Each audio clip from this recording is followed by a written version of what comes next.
नमस्कार, मैं हूं शिवालिका और बंसल न्यूज की खास पेशकश मार्गदर्शन देख रहे हैं आप और आपका बहुत बहुत स्वागत है।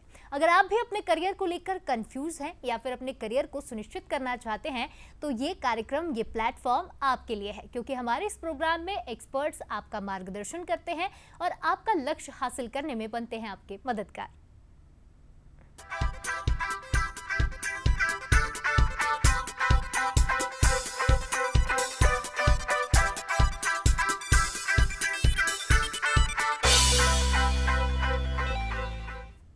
हमारे खास कार्यक्रम मार्गदर्शन में हम आपको उन लोगों से रूबरू कराते हैं जो शिक्षा के लिए बेहतर काम कर रहे हैं और छात्रों के मन के तमाम सवालों का जवाब देते हैं और साथ ही शिक्षा के स्तर को किस तरह से बेहतर बनाया जाए इसके लिए लगातार कोशिश में जुटे हैं। मार्गदर्शन की आज की खास पेशकश में हमारे साथ जुड़े हैं एम्स के पूर्व डॉक्टर अमित गुप्ता, साथ ही नीट मेंटर के वो डायरेक्टर हैं। आपका बहुत बहुत स्वागत है। और नीट मेंटर के स्टूडेंट सार्थक किलोदिया भी हमारे साथ मौजूद है। आप दोनों का ही बहुत स्वागत है। तो चलिए आज की इस चर्चा की शुरुआत करते हैं। डॉक्टर अमित गुप्ता, मैं सबसे पहले आपसे जानना चाहूंगी कि आप एक डॉक्टर भी रहे हैं, एम्स जैसे संस्थान में आपने अपनी सेवाएं दी हैं और साथ ही साथ आप एक कोचिंग के डायरेक्टर भी हैं। तो आप नीट मेंटर में किस तरह से स्टूडेंट्स को मेंटर करते हैं, किन एग्जाम्स की प्रिपरेशन करवाई जाती है, कौन सी क्लास के बच्चे आपके यहाँ कोचिंग में पढ़ते हैं? दरअसल नीट मेंटोर इंस्टीट्यूट जो है एक डिफरेंट कॉन्सेप्ट और बेस्ड इंस्टीट्यूट है। इस इंस्टीट्यूट का टारगेट ऐसे स्टूडेंट्स को डॉक्टर या अपने एक सफल करियर को बनाना है जो बच्चे कोटा नहीं जा पाते, दिल्ली नहीं जा पाते और लाखों रुपए की फ़ीस अफोर्ड नहीं कर पाते।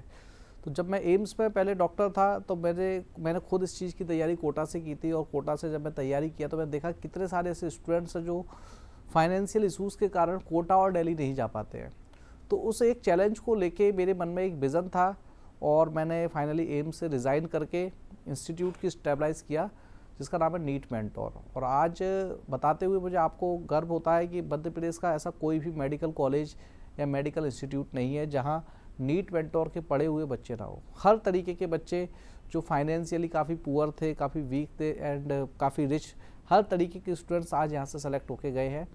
और एक डिफरेंट थॉट पर हम लोग काम करते हैं, बच्चों को नर्चरिंग करना, बच्चों को सिर्फ एक डॉक्टर ना बना के उनको एक अच्छा इंसान बनाने के लिए प्रेरित करना, ये हम लोगों का एक मोटिव रहता है। बिल्कुल। मैं डॉक्टर अमित गुप्ता आपसे जानना चाहूँगी कि कितने साल से नीट मेंटर कोचिंग क्लासेस चलाई जा रही हैं और कौन सी क्लास के बच्चों पर आपका फोकस रहता है, किन मेडिकल एग्जाम्स की तैयारी आप यहाँ करवाते हैं? नीट मेंटोर इंस्टीट्यूट को अप्रॉक्सीमेटली अभी लगभग 13 ईयर कंप्लीट हो गए हैं और 14th ईयर स्टार्ट होने वाला है। और हम लोग जनरली जो है 8, 9, 10th और 11, 12th और ड्रॉपर स्टूडेंट्स पर फोकस करते हैं। हमारे यहाँ जो सबसे ज़्यादा स्ट्रेंथ आती है मध्य प्रदेश के लगभग 25 से 30 जिलों के बच्चे आते हैं और वो ड्रॉपर होते हैं जनरली, जो अपने करियर बनाना चाहते हैं मेडिकल लाइन में किसी चीज़ में। 11, 12th के भी भोपाल के लगभग सभी स्कूल्स के बच्चे हैं और ड्रॉपर में अगर बात करें तो मध्य प्रदेश के लगभग कोने कोने के बच्चे यहाँ पर तैयारी करने के लिए आते हैं। हमारे साथ इस कोचिंग के स्टूडेंट भी सार्थक भी जुड़े हैं हमारे साथ। सार्थक, आपसे मैं जानना चाहूँगी कि नीट मेंटर में आप एक स्टूडेंट के तौर पर हैं, कैसा लगता है आपको आपका कोचिंग इंस्टीट्यूट, साथ ही किस तरह से यहाँ पर पढ़ाई की जाती है और आप किस एग्ज़ाम के लिए प्रिपरेशन कर रहे हैं? मैं बेसिकली अभी नीट के लिए प्रिपेयर कर रहा हूँ और मैं 12th में मेरा बायो और मैथ्स दोनों एडिशन में था। तो नीट के लिए जब MP नगर आए मैं और मेरे पेरेंट्स, तो यहाँ सर के कहते हैं डॉक्टर अमित गुप्ता सर के इंस्टीट्यूट में आए। तो सर ने ही मुझे और मेरे पेरेंट्स को बताया कि नीट के लिए करना चाहिए, क्योंकि मैं पहले इस फील्ड में नहीं आने वाला था। तो फिर डॉक्टर अमित गुप्ता सर के गाइडेंस में फिर मैं इस फील्ड में आया और अभी भी सर मतलब बहुत गाइड करते हैं हम लोगों को। बिल्कुल सार्थक, जिस तरह से डॉक्टर अमित ने बताया कि कंटिन्यूअस गाइडेंस उनके स्टूडेंट्स को उनकी ओर से प्रोवाइड किया जाता है, क्योंकि एक कोचिंग सेंटर या एक मेंटरशिप इंस्टीट्यूट जहां पर होता है वहां बच्चे सबसे ज़्यादा टाइम स्पेंड करते हैं और ऐसे में ये बहुत ज़रूरी हो जाता है कि वहाँ उनको एक अच्छा इन्वायरमेंट मिले, टीचर्स उनको पेरेंट्स की तरह गाइड करें, अच्छी चीज़ों के बारे में बताए, जहाँ उनकी गलतियाँ हो रही हैं वहाँ फटकार भी लगाएं। डॉक्टर अमित, मैं आपसे जानना चाहूँगी कि एक क्लास में अगर 30 से 40 बच्चे पढ़ रहे हैं तो सबकी कैपेसिटी अलग होती है, सबके कैलिबर्स अलग होते हैं। कोई बच्चा किसी सब्जेक्ट में मजबूत है, कोई बच्चा किसी सब्जेक्ट में कमज़ोर है, तो आप इन सभी कैलिबर्स वाले अलग अलग कैपेसिटी वाले बच्चों के साथ कैसे डील करते हैं, उन्हें किस तरह से पढ़ाया जाता है, कौन से मोड्स का इस्तेमाल करते हैं? देखिए क्या होता है, ये बात तो बिल्कुल सही है कि जब एक इंस्टीट्यूट होता है या फिर स्कूल होता है, वहाँ डिफरेंट डिफरेंट काइंड के बच्चे होते हैं और आप ये नहीं बोल सकते कि मैं सिर्फ टॉपर बच्चों को पढ़ाऊंगा। अगर टॉपर बच्चों को ही हर कोई बनाएगा तो मीडियम बच्चे और वीक बच्चों को कौन पढ़ाएगा? क्या उनको शिक्षा का अधिकार नहीं है? इस चीज़ का सॉल्यूशन करने के लिए हम लोग बैचेस में रेगुलर सफलिंग करते हैं। सफलिंग में क्या होता है कि एक बेसिक लेवल का बैच होता है, एक इंटरमीडिएट लेवल का बैच होता है और एक टॉप लेवल का बैच होता है। और इसका मतलब ये नहीं होता, कई बार ऐसा लोगों को लगता है कि टॉप लेवल का बैच है उसमें ही अच्छे टीचर्स पढ़ाते हैं। सारे बैचेस में सेम टीचर पढ़ाते हैं, बस इसका मोटिव ये होता है कि जो बेसिक लेवल का बैच है उसमें हम लोग बेसिक चीज़ें ज़्यादा सिखा सकें, ताकि वो बच्चे धीमे धीमे धीमे अपने अपने स्टेप को चेंज करके और नेक्स्ट लेवल के बैचेस में आ सकें। और जो टॉप लेवल का बैच होता है वहाँ बेसिक चीज़ें थोड़ी सी कम करके हम उनको हायर और एडवांस कॉन्सेप्ट सिखाते हैं, ताकि वो बच्चे ऑल इंडिया रैंक्स और डिफरेंट डिफरेंट बड़े बड़े मेडिकल कॉलेजेस जो है, एम्स है, AFMC, BHU, इन लोगों के लिए वो प्रिपेयर कर सकें। तो मेन ये होता है सफलिंग करने से हर टाइप के बच्चे को बेनिफिट मिलता है, चाहे वो बच्चा वीक हो या फिर हायर लेवल का हो। बिल्कुल डॉक्टर अमित, क्योंकि जब किसी बच्चे का बेसिक मजबूत हो जाता है उसके बाद उसे आगे की पढ़ाई करने में कभी भी दिक्कत नहीं होती, क्योंकि अक्सर ऐसा होता है कई कोचिंग्स में देखा जाता है कि डायरेक्ट एडवांस पढ़ाई शुरू कर दी जाती है, लेकिन फिर पता चलता है कि बच्चे के तो बेसिक्स ही क्लियर नहीं है। तो ये तो काफ़ी अच्छी बात है कि नीट मेंटर में जो भी दर्शक हमें देख रहे हैं उन्हें मैं बता दूँ कि नीट मेंटर कोचिंग क्लासेस में सबसे पहले 3 ग्रुप्स बनाए जाते हैं। पहले आपके बेसिक्स क्लियर किए जाते हैं, जिन सब्जेक्ट्स में आप कमज़ोर हैं उससे और बेहतर बनाया जाता है। डॉक्टर अमित, अब डिजिटलाइजेशन का ज़माना है, टेक्नोलॉजी जैसे जैसे आगे बढ़ रही है वैसे वैसे डिजिटलाइजेशन भी बढ़ता जा रहा है। तो आपकी कोचिंग क्लासेस में आप क्या ऑनलाइन मोड में भी क्लासेस लेते हैं? किस तरह से नोट्स प्रोवाइड कराए जाते हैं? कितने एक्सेसिबल टेक्नोलॉजी के साथ यहाँ के स्टूडेंट्स हैं? देखिए, जैसे जैसे पहले कोचिंग इंडस्ट्रीज होती थी, अब आजकल एडटेक इंडस्ट्रीज बोलने लगे हैं, मतलब कि आजकल एजुकेशन में भी टेक्नोलॉजी ऐड कर दी गई है। बिल्कुल। तो ऐसा ही हमारा अपना एक मोबाइल एप्लीकेशन है नीट मेंटोर नाम से, जिस पर जो भी स्टूडेंट्स हमारे यहाँ पढ़ते हैं तो उन लोगों को हम लोग ऑनलाइन एक्सेस दे सकते हैं, ताकि वो बच्चे का कभी तबीयत ख़राब है या किसी रीज़न से उसको घर जाना पड़ा है तो वो अपने घर पे क्लासेस ले सके। लेकिन इसका एक मिसयूज़ भी होता है। कई बार बच्चे लेजीनेस की वजह से ऐसा सोचते हैं कि यार अब हम आज क्लास नहीं जाके घर से ही मोबाइल से क्लासेस ले लेते हैं। तो इसलिए हम लोग हर बच्चे के लिए ओपन नहीं करते इसको। जब बच्चा ऑफिशियली बोलता है, रिक्वेस्ट डालता है, उसके बाद हम इसको ओपन करते हैं, क्योंकि ऑफलाइन क्लासेस ऑनलाइन क्लासेस से बहुत ज़्यादा इंपॉर्टेंट होती है और रेगुलर उससे बच्चा टीचर के कनेक्ट रहता है। तो टीचर बार बार उसको पिंच करता है, क्या पढ़ना, कैसे पढ़ना, पूछते रहना। बच्चों की नज़रों में डर रहता है जब बच्चा रेगुलर टीचर से ऑफलाइन कनेक्ट होता है। लेकिन ऑनलाइन फैसिलिटीज़ जो है वो होना चाहिए, सारी फैसिलिटीज़ हमने अवेलेबल की है, लेकिन मैं उसके पीछे बोलता हूँ कि उसका जहाँ यूज़ है उसका यूज़ करें, ना कि हम लोग मिसयूज़ करें। बिल्कुल डॉक्टर अमित, क्योंकि जिस कंडीशन में ऑनलाइन क्लासेस की शुरुआत हुई थी वो दौर कुछ अलग था, लेकिन धीरे धीरे टेक्नोलॉजी ने जो स्पीड पकड़ी है उसके चलते अब एक्सेसिबल हर स्टूडेंट के हाथ में हो गया है। लेकिन जितना अच्छा यूज़ होता है, आपने सही कहा कि उतना मिसयूज़ भी होता है। सार्थक, मैं आपसे जानना चाहूँगी कि आप कितने साल से इस इंस्टीट्यूट में पढ़ रहे हैं और क्या गोल लेकर आप आगे बढ़ रहे हैं, और आपका इंस्टीट्यूट आपको किस तरह से इस गोल को हासिल करने में मदद कर रहा है? तो मैं लास्ट ईयर भी इस इंस्टीट्यूट से कोचिंग किया हुआ था। तो लास्ट ईयर मेरा एडमिशन काफ़ी लेट हुआ था, क्योंकि मैं BSc में एडमिशन ले चुका था। फिर डॉक्टर अमित गुप्ता सर के इंस्टीट्यूट में आया नीट मेंटोर में, तो सर ने मुझे फिर नीट के लिए गाइड किया। तो फिर लास्ट ईयर मैं चूँकि काफ़ी लेट आया था, तो इस कारण से स्कोर मेरा उतना नहीं हो पाया जितना OBC कैटेगरी में चाहिए रहता है। तो फिर सर ने मुझे फिर बहुत मोटिवेट किया, तो फिर इस बार मैं फिर इस इंस्टीट्यूट से नीट मेंटोर इंस्टीट्यूट से कोचिंग कर रहा हूँ जी। और मैं सीहोर से आता हूँ, जो यहाँ से मतलब 40 किलोमीटर्स के आसपास है, तो वहाँ से अप डाउन करता हूँ मैं, लेकिन क्योंकि क्वालिटी एजुकेशन के कारण। बिल्कुल सार्थक, क्योंकि कई बच्चे ऐसे हैं नीट मेंटर इंस्टीट्यूट में जो काफ़ी दूर दूर से पहुंचते हैं, सार्थक भी उनमें से एक है, क्योंकि जब क्वालिटी एजुकेशन हमको मिलती है तो ये डिस्टेंस मैटर नहीं करता है कहीं ना कहीं। डॉक्टर अमित, मैं आपसे जानना चाहूँगी कि इस दौर में एग्ज़ाम्स जो हैं वो एक प्रेशर की तरह काम करते हैं। बच्चों को एग्ज़ाम का नाम सुन के काफ़ी डर लगता है। तो ऐसे में जब स्टूडेंट्स का एग्ज़ाम होता है, टीचर्स भी एक एग्ज़ाम के दौर से गुजर रहे होते हैं कि जो उन्होंने पढ़ाया, जो उन्होंने सिखाया, वो किस हद तक स्टूडेंट्स उतार पाएंगे। तो आप नीट मेंटर में किस तरह से एग्ज़ाम के लिए प्रिपरेशंस करवाते हैं और कैसा फीडबैक बच्चों का होता है उसे लेकर? बिल्कुल आपने सही बोला कि एग्ज़ाम सिर्फ स्टूडेंट का नहीं होता है, उनके टीचर्स का भी होता है। और बस ऑफिशियली युद्ध में जाते तो स्टूडेंट है, बैकग्राउंड में कहीं ना कहीं टीचर्स के मन में बड़ा स्ट्रेस रहता है कि उनके बच्चे कैसा परफॉर्म करेंगे। इसके लिए हम लोग रेगुलर सारे के सारे टीचर्स की भी काउंसलिंग करते हैं। टीचर्स की भी एक कोर टीम होती है, उसकी रेगुलर मीटिंग्स होती रहती हैं, जिसमें हम लोग डिस्कशन करते हैं कि बच्चों को किसी भी टाइप का स्ट्रेस ना हो पाए। उनको हमें उनसे काम भी ज़्यादा करवाना है और उनको स्ट्रेस भी नहीं देना है, क्योंकि अगर हम बच्चों से बोलेंगे नहीं, प्रेशर नहीं डालेंगे, तो वो घर पे जो सेल्फ स्टडी करना होता है उसको नहीं करेंगे। लेकिन अगर हम उनसे गलत तरीके से बोलेंगे, बार बार बोलेंगे, पीछे पड़ जाएंगे और उनको डराएंगे, धमकाएंगे कि अगर तुमने नहीं किया तो ऐसा हो जाएगा, तो वो स्ट्रेस में चले जाएंगे। तो ये एक बड़ा कॉम्बिनेशन का खेल होता है कि टीचर को कितना बोलना है, किस तरीके से बच्चों से बात करनी है, ताकि वो पढ़े भी, काम भी करे और उस काम के साथ साथ में अपने टारगेट्स कंप्लीट करके लाए। कई बार अपन देखते हैं जैसे कोटा वगैरह में आप न्यूज़ आती रहती है कि बच्चों ने सुसाइड कर लिया या इस तरीके की कुछ ऐसी अनहोनी घटनाएं जो नहीं होनी चाहिए। तो उसके पीछे का यही रीज़न होता है कि स्टूडेंट्स को प्रॉपर टाइम पे काउंसलिंग नहीं मिलती। स्टूडेंट से बात करने वाला कोई नहीं होता। बच्चा कोटा चला जाता है, दिल्ली चला जाता है और वहाँ पे एक भीड़ का हिस्सा बन के रह जाता है। जबकि भोपाल में आज ऐसी बेस्ट फैसिलिटीज़ के साथ इंस्टीट्यूट्स तैयार हैं कि बच्चे को हर एक चीज़ देने को तैयार है कि जो कोटा और दिल्ली में नहीं मिल रहा, उससे बेटर फैसिलिटीज़ आज भोपाल में मिल रही है। साथ में personal care and personal counselling.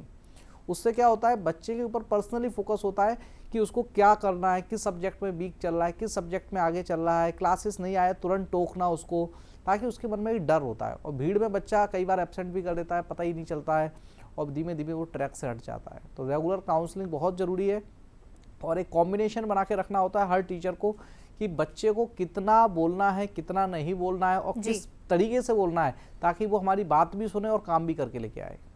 बिल्कुल डॉक्टर अमित, क्योंकि एग्जाम्स के टाइम पे बच्चों पर ऑलरेडी प्रेशर होता है, एक पेरेंट्स का प्रेशर कहें या फिर कॉलेज का प्रेशर, एग्जाम्स का प्रेशर, पढ़ना भी है, जो पढ़ा है उसे रिवाइज भी करना है। तो ऐसे में टीचर्स काफ़ी अहम रोल निभाते हैं कि अगर वो कंटिन्यूअस प्रेशराइज करते रहेंगे तो बच्चे ऐसे में पढ़ना ही छोड़ देते, कई बार हमने देखा। और एक बात बहुत अच्छी कही आपने कि नीट मेंटर में टीचर्स का भी काउंसलिंग होता है, मतलब टीचर्स की भी प्रोग्रेस देखी जाती है कि क्या बच्चे जिस प्रोग्रेस से आगे बढ़ रहे हैं, टीचर्स भी क्या उतनी ही प्रोग्रेस कर रहे हैं, कई टीचर्स तो पीछे नहीं छूट जा रहे। तो ये भी बहुत अच्छी बात है। डॉक्टर अमित, टाइम मैनेजमेंट की अगर हम बात करें तो स्टूडेंट लाइफ में सबसे इंपॉर्टेंट कोई चीज़ होती है तो होता है उनका टाइम, क्योंकि टाइम को अगर सही से पकड़ लिया तो फिर कहीं भी गाड़ी पीछे नहीं छूटती है। तो ऐसे में आप बच्चों को टाइम मैनेजमेंट कैसे सिखाते हैं, क्योंकि ये लाइफ टाइम के लिए काफ़ी इंपॉर्टेंट स्किल होती है। देखिए, बहुत ही अच्छा क्वेश्चन आपने पूछा है और आपके चैनल के माध्यम से मैं मध्य प्रदेश के जितने भी बच्चे नीट और JEE की तैयारी कर रहे हैं उनको भी एक मैसेज देना चाहता हूँ कि देखिए, नीट JEE जैसे कॉम्पिटिटिव एग्ज़ाम होते हैं, इसमें कोचिंग इंस्टीट्यूट की पढ़ाई के साथ साथ आपकी सेल्फ स्टडी काफ़ी ज़्यादा मायने रखती है।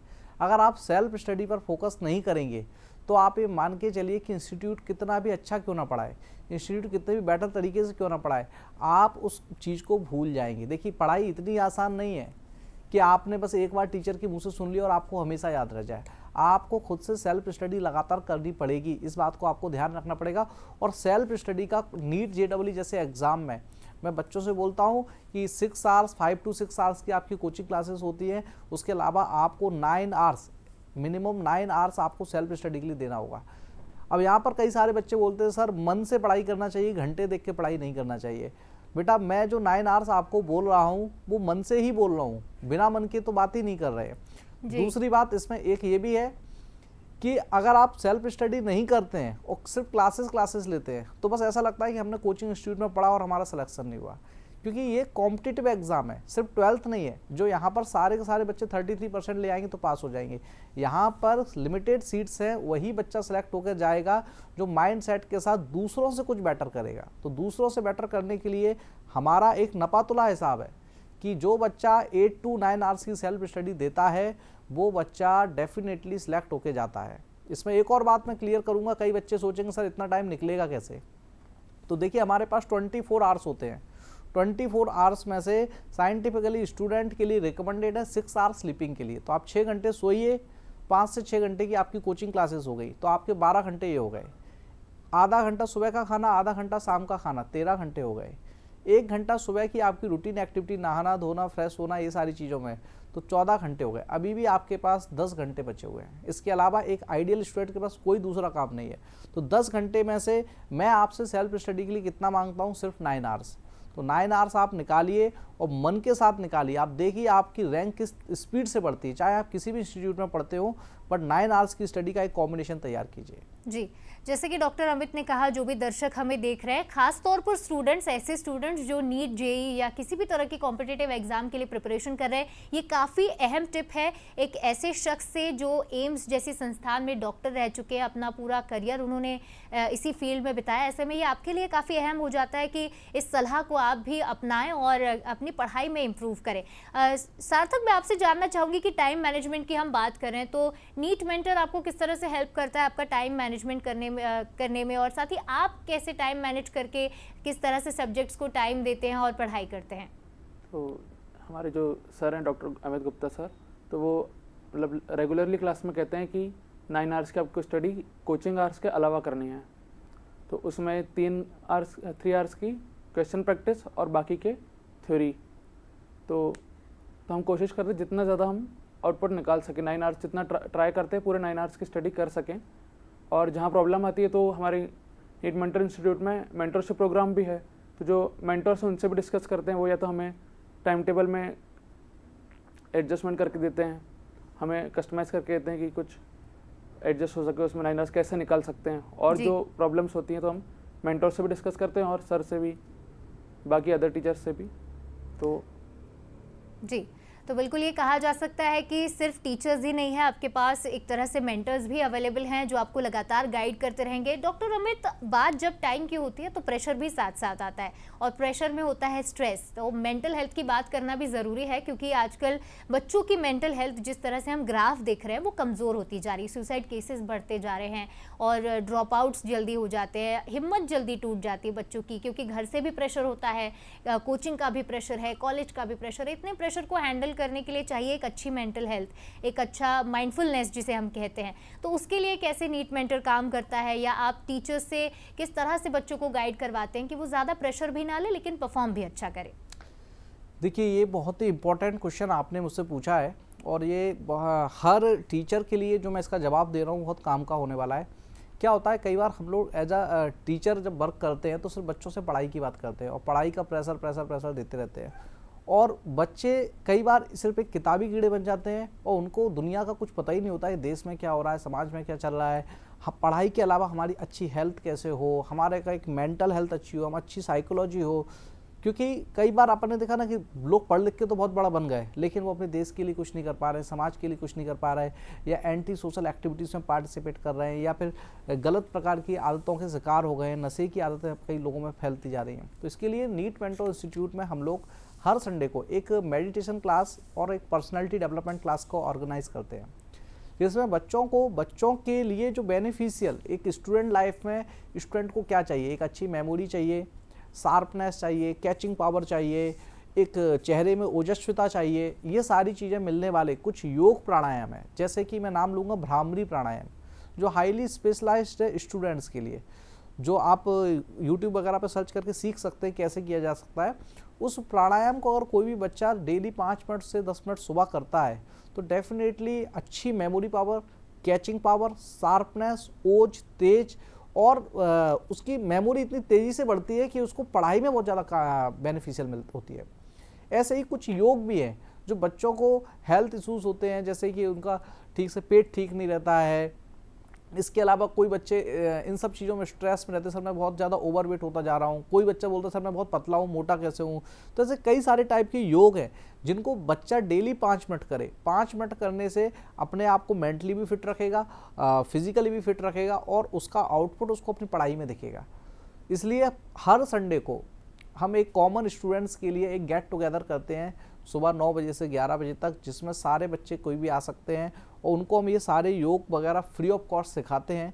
और हम चाहते हैं कि उसमें ज़्यादा से ज़्यादा बच्चे पार्टिसिपेट करें और इन सारी चीज़ों को सीखें, ताकि अपनी पढ़ाई में बेटर परफॉर्म कर सकें और आगे जाके नेक्स्ट जनरेशन को भी सिखा सकें वो लोग। बिल्कुल डॉक्टर अमित, क्योंकि मेंटल फिटनेस के लिए फिजिकल फिटनेस भी बहुत ज़रूरी है। जब तक बच्चों की गट हेल्थ, मेंटल हेल्थ ये सब ठीक नहीं रहेगी तब तक वो पढ़ाई पर भी फोकस नहीं कर पाएंगे। क्योंकि अक्सर ये देखा जाता है कई स्टूडेंट्स पढ़ाई में तो बहुत शार्प होते हैं, लेकिन कई बार वो इतना ज़्यादा स्ट्रेस ले लेते हैं, उनकी मेंटल हेल्थ इतनी ख़राब हो जाती है कि वो अच्छा परफॉर्म करके भी अच्छा परफॉर्म नहीं कर पाते। परफॉर्मेंस प्रेशर अक्सर उन पर बना रहता है। डॉक्टर अमित, एक और समस्या है जब पेरेंट्स की ओर से प्रेशर आता है। ये तो बच्चों की तो बात हमने कर ली कि बच्चों को योगा प्राणायाम के जरिए इस प्रेशर को कम किया जा सकता है, उनकी मेंटल हेल्थ को बेहतर बनाया जा सकता है।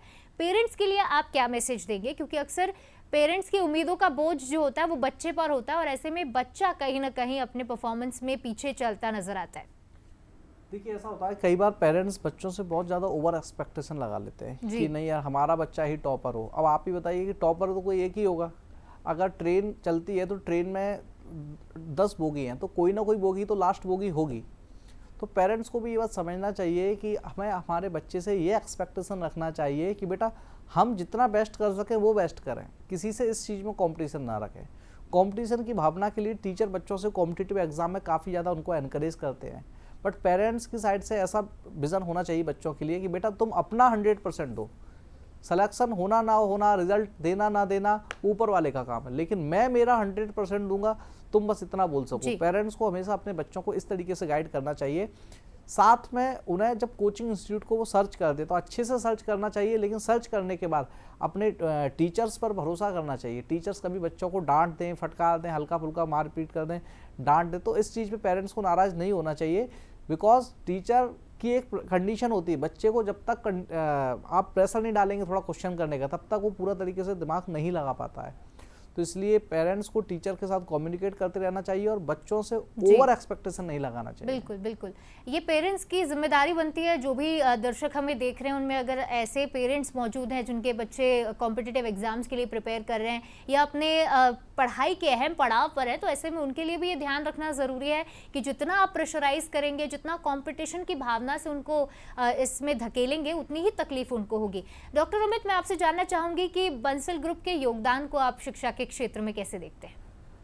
बंसल ग्रुप, दरअसल मैं खुद 15-16 साल से भोपाल में हूँ और जब मैं भोपाल में आया था तब भोपाल में एक ही कॉलेज का नाम चलता था, Bansal institute of technology, BIST उसका नाम है, साइंस एंड टेक्नोलॉजी, जो कोकता पे है, और एक मंडी द्वीप पर भी इसकी ब्रांच है। तो मतलब अब तो शायद कई सारे कॉलेजेस खुल गए हैं, लेकिन अगर बोला जाए तो बंसल ग्रुप और बंसल ग्रुप के जो इंस्टीट्यूशंस है वो एजुकेशन में काफ़ी अग्रणी है। काफ़ी पहले से ये सारी चीज़ें चलती आ रही हैं। कई सारे ऐसे सक्सेसफुल लोग हैं जो आज बंसल कॉलेजेस से पास आउट हैं, तो वो भी एक अपने आप में एक अच्छी चीज़, अच्छे उनके प्लेसमेंट्स भी हुए हैं। साथ में एक और चीज़, भोपाल में एक सबसे ऊंची बिल्डिंग और सबसे अट्रैक्टिव बिल्डिंग जो है वो भी बंसल ग्रुप ने बनाई है। तो ये भी अच्छा लगता है कि इससे हमारे भोपाल का नाम आज नेशनल लेवल पर जाता है और उस बिल्डिंग के फ़ोटो भोपाल की पहचान के तौर पर दिखाए जाते हैं। तो ये काफ़ी अच्छा है, क्योंकि सिर्फ अपने लिए काम ना करके पूरी सिटी के लिए काम करना, पूरी सिटी का नाम रोशन करना, तो ये बंसल ग्रुप ने करा है। उसके लिए मैं खुद से बंसल ग्रुप को थैंक यू भी बोलूँगा। डॉक्टर अमित, आखिर में मैं चाहूँगी कि मार्गदर्शन के आखिर में आप जो पेरेंट्स और स्टूडेंट्स हमें देख रहे हैं उनके लिए 2 लाइन में कोई संदेश दें। मैं सारे के सारे ऐसे स्टूडेंट्स जो इस साल 12th बोर्ड का एग्ज़ाम देने वाले हैं या नीट JEE का एग्ज़ाम देने वाले हैं, मैं उन सबसे बेटा यही बोलूँगा, सिर्फ टीचर के पढ़ाने से सिलेक्शन नहीं होता बेटा, खुद से माइंडसेट करना पड़ता है। क्या है, दोस्ती करने की, प्यार करने की और करियर बनाने की, ये सारी उम्र एक ही है। अब ये हमें डिसाइड करना है कि हमें इस समय किस पे फोकस करना है। अगर आपने इस टाइम पे दूसरी चीज़ों पे फोकस किया तो ये मान के चलिए कि आप ज़िंदगी भर वो सारे काम नहीं कर पाएंगे जो आप करना चाहते हैं। इसलिए याद रखो, ये 1 साल 2 साल इतना ज़्यादा इम्पोर्टेंट है। आप इसमें फोकस कीजिए अपने करियर के ऊपर कि मुझे कुछ बड़ा करके दिखाना है। उसके बाद जिस दिन आप सेलेक्ट हो जाएंगे, लाइफ लॉन्ग आपको कम मेहनत करना पड़ेगी, आप एक बॉस की तरह रहेंगे और बहुत आगे जाएंगे। जी जी बिल्कुल। आज के मार्गदर्शन के एपिसोड में डॉक्टर अमित आप हमारे साथ जुड़े, साथ ही सार्थक आप भी हमारे साथ जुड़े और इतनी अच्छी बातचीत हमारी रही नीट मेंटर को लेकर। तो फिलहाल आप हमारे साथ जुड़े उसके लिए बहुत बहुत शुक्रिया और इस खास बातचीत के लिए भी बहुत शुक्रिया। इसी के साथ हमारी खास पेशकश में फिलहाल इतना ही। दीजिए इजाजत, लेकिन खबरों के लिए लगातार बने रहे बंसल न्यूज के साथ। नमस्कार।